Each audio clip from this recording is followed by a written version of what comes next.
Snow is coming to the metro. We got a live look right now at an already covered Garden City, Kansas.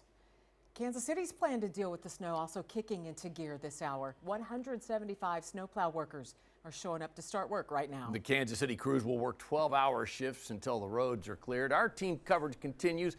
Fox 4's Jonathan Katz live from Public Works after a briefing on the city's plan. John? Yeah, and in fact, Michael Shaw has kind of just briefed some of the workers who have come in for the first shift. He is inside that room right now talking to some of the people who got in just a couple of minutes ago, about ready to start their 12-hour shift for the day.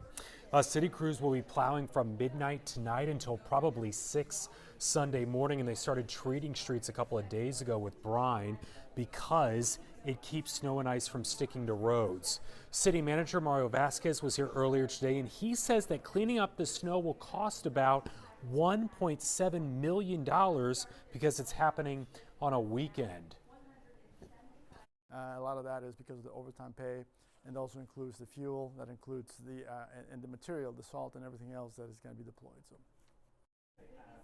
Trash that was scheduled to be picked up tomorrow will be picked up next week instead, because those workers will be helping with snow removal over the next 2 days, and especially tomorrow and on Sunday. It is going to be so cold. Shaw also said to give the city snowplow workers about 2 days after the snow stops falling to get all of the streets cleared. That means we're talking about Monday night or Tuesday morning before especially those neighborhood streets, those secondary streets, are cleared. Lauren?